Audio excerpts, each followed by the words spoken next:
Hello मेरे प्यारे बच्चों, आप सभी का स्वागत है मेरे चैनल बी स्मार्टी में। जैसे कि आप लोगों ने पूरा टाइटल पढ़ ही लिया है, आज के इस पर्टिकुलर वीडियो में हम लोग पढ़ने जा रहे हैं नोटिस राइटिंग।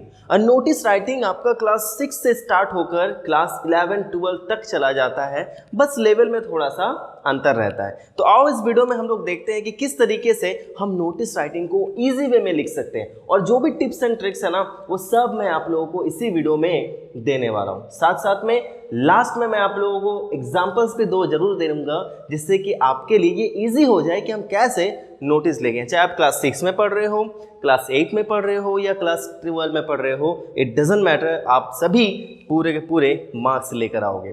तो सबसे पहले देखते हैं कि एक नोटिस होता क्या है। तो notice is a formal written और printed piece of information which needs to be given to a large mass of people.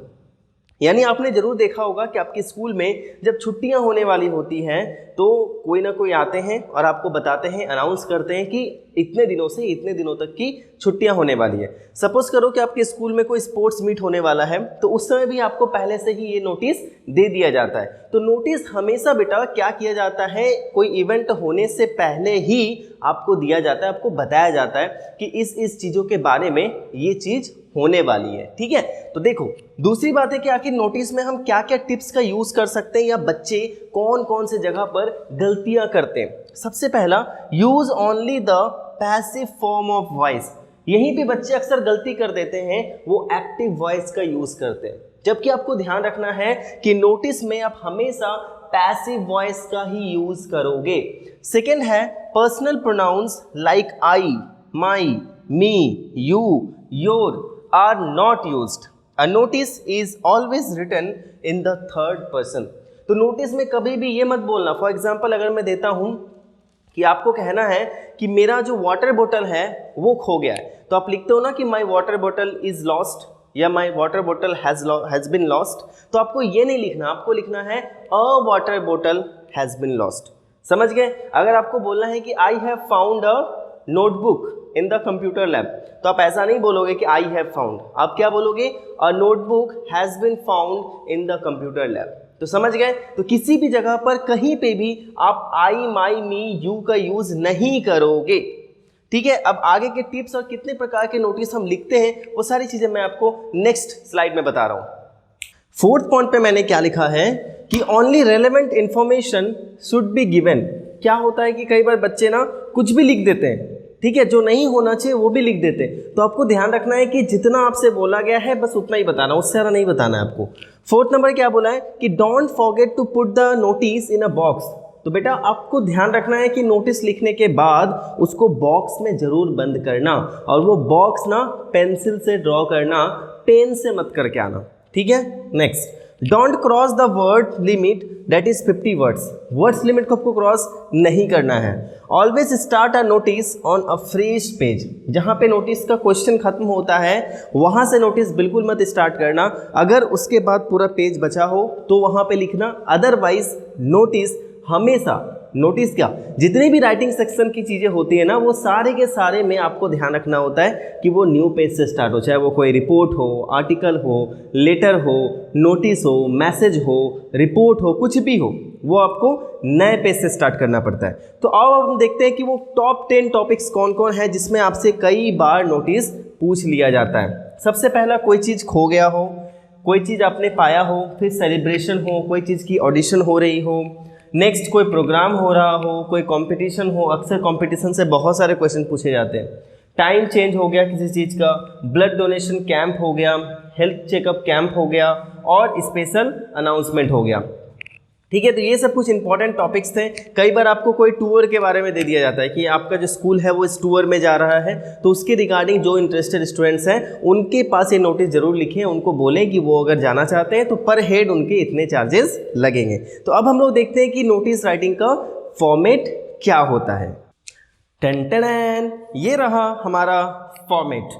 तो देखो फॉर्मेट में सबसे पहले हम क्या लिखते हैं, जो हमारा सबसे पहला लाइन होगा उसमें हम name of the school, institution या ऑर्गेनाइजेशन का नाम लिखेंगे। ठीक है, जरूरी नहीं है कि आप बोल्ड लेटर्स में लिखो, आप कैपिटल में ही लिखो, जैसे आपके स्कूल के टीचर बताते हैं आप उनको जरूर फॉलो करना। उसके जस्ट नीचे आपको ये कैपिटल लेटर में लिखना है नोटिस। इसको गलती से भी आप स्मॉल लेटर में मत लिखना, कैपिटल लेटर में ही लिखना है। ठीक है, उसके जस्ट नीचे वाले लाइन में आपको लिखना है डेट, और डेट कभी भी वो स्लैश देकर मत लिखना। जैसे फॉर एग्जांपल आज 13 अगस्त है तो मैं लिखूंगा 13 TH, फिर यहाँ पे हम लिखूंगे AUGUST अगस्त 2023, मैं लिखकर भी आपको दिखाऊंगा। ठीक है, उसके जस्ट नीचे आप डालोगे हेडिंग कि आखिर ये नोटिस जो है वो किस रिगार्डिंग है, और उसके बाद बेटा यहाँ पे आपको छोड़ना है एक लाइन। ठीक है, मैं जहाँ पे ये एरो दे रहा हूँ वहाँ पे समझ जाना आपको एक लाइन छोड़ना है। तो पूरे नोटिस में आपको सिर्फ 2 जगह पर लाइन छोड़ना है। दोनों लाइन जो होंगी वो बॉडी के ऊपर और जस्ट बॉडी के बाद, यानी जैसे हमने ये हेडिंग लिखा, हेडिंग लिखने के बाद यहाँ पे हम एक लाइन छोड़ेंगे, और उसके बाद जहाँ पे भी हमारी बॉडी खत्म होगी उस बॉडी के खत्म होने के बाद हम एक लाइन छोड़ेंगे। उसके बाद यहाँ पे हम अपना नेम डालते हैं, और नेम डालने के बाद यहाँ पे हम डेजिग्नेशन डालते हैं, यानी मेरा पोस्ट क्या है। कई बार आपसे क्वेश्चन में पूछा जाएगा कि you are the head boy of this school, तो आपको वहाँ पे क्या लिखना, अपना नाम लिखना है और नीचे लिखोगे हेड बॉय। ठीक है, तो हमने अभी तक क्या क्या देखा, हमने अपने सारे टिप्स देख लिए, हमने देखा कि नोटिस राइटिंग क्या होता है, हमने फॉर्मेट तक देख लिया। अब हम देखने जा रहे हैं कि कंटेंट जो इसका मार्किंग स्कीम होता है वो मार्किंग स्कीम क्या होता है। तो मैं आपको यहाँ पे बता रहा हूँ, आपको साइड में यहाँ पे इस जगह पर दिख जाएगा। जो मार्किंग स्कीम होता है बेटा वो होता है आपके 5 मार्क्स के। तो वो 5 मार्क्स का जो डिस्ट्रीब्यूशन होता है वो कैसे होता है, 1 मार्क फॉर योर फॉर्मेट। ठीक है, जो फॉर्मेट लिखोगे, फॉर्मेट में इतनी सारी चीज़ें प्लस बॉक्स, सारी चीज़ें उसमें इंक्लूडेड होती है।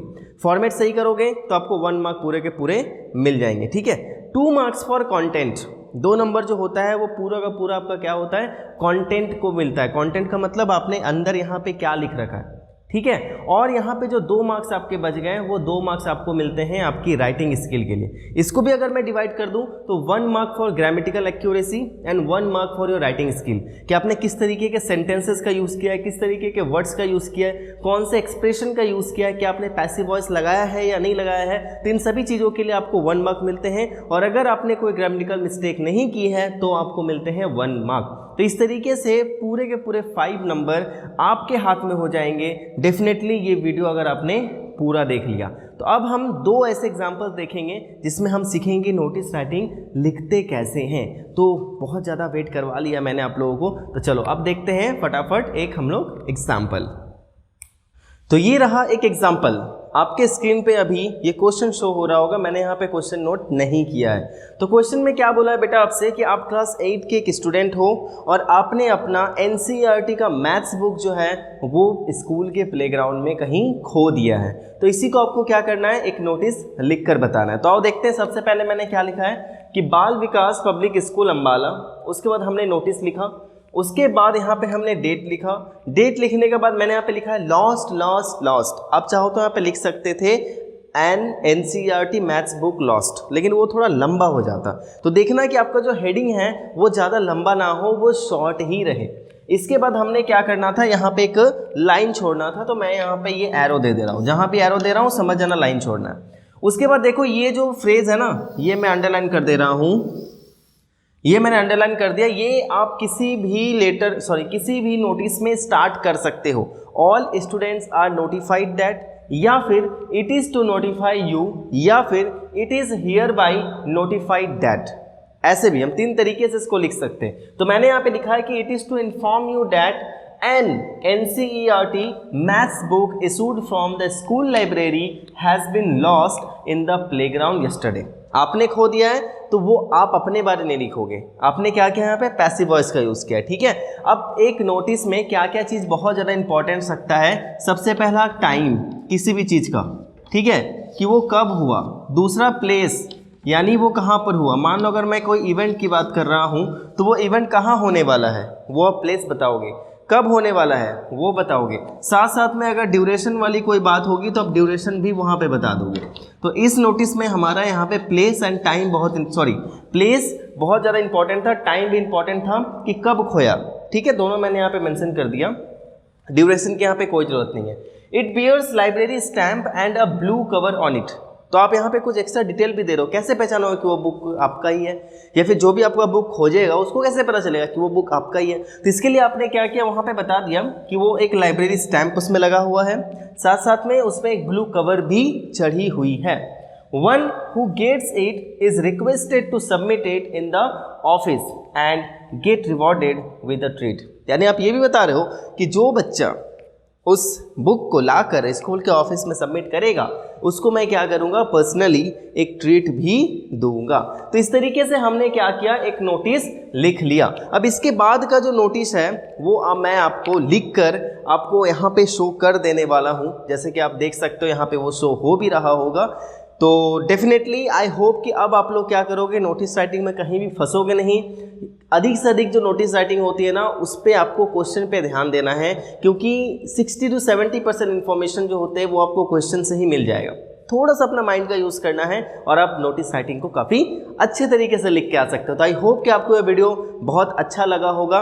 तो thank you so much for watching this video. Please नीचे कमेंट करना कि नेक्स्ट वीडियो मुझे किस टॉपिक पे बनाना चाहिए और वो आप लोगों के लिए किस तरीके से हेल्पफुल रहने वाला है। तो thank you so much for watching this video. मिलता है दूसरे वीडियो में, तब तक के लिए take care, be safe, keep learning and keep watching be smarty.